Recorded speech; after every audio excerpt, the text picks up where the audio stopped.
Welcome back to Eating Good in College, and this week we're gonna make a really cheap but really delicious alternated grilled cheese. So first we got just gonna grate some medium cheddar and just putting that in a bowl, and then we're gonna chop up some salami. And in retrospect, I would go lighter on the salami because it is super salty. So if you want a milder flavor grilled cheese, go milder on the salami. And finally, some pickles. This grilled cheese only have 3 ingredients, but it has all the factors to make it special, as in saltiness, tanginess from the pickle, and cheesiness. And now I'm just buttering up some good old white bread, or you can use whole wheat bread as well, and just putting that white bread on the cold pan and let it starting up that way, ensure that it browns more evenly. And we have here the grilled cheese mixture that we made previously. I'm just gonna spoon it up there, and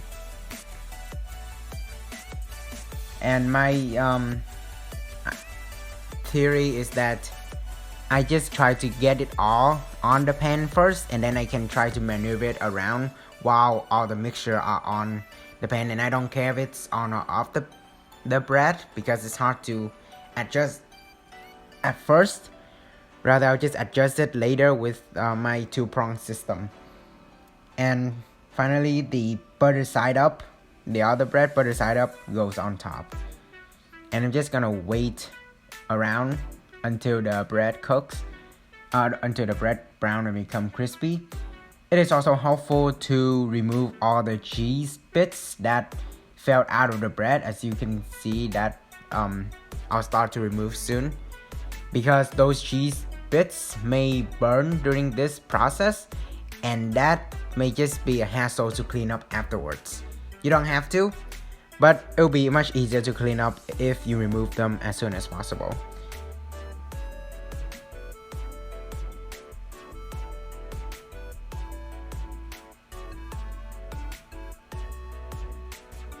And now we're gonna prepare to flip, and bam!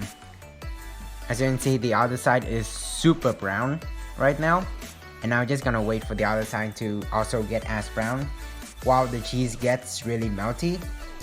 And in retrospect, I would have put in some steam and try to cover the pan up for a little bit so that the cheese can fully melt, because as you can see in later cross section, the cheese didn't fully melt when I took it off the pan. So add a little water during this stage to make sure the cheese becomes really melty, especially if it's a hard melting cheese that is not American cheese, like cheddar in this case, for example.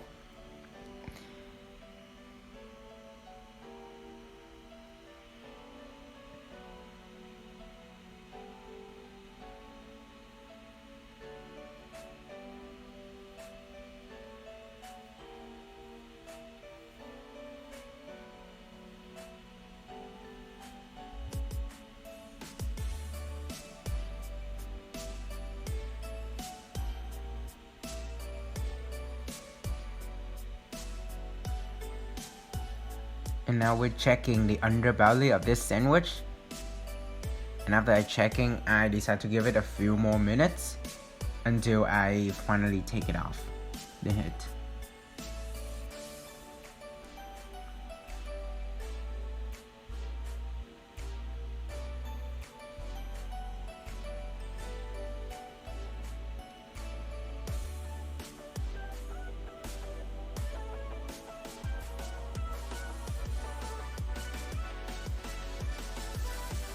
And flip.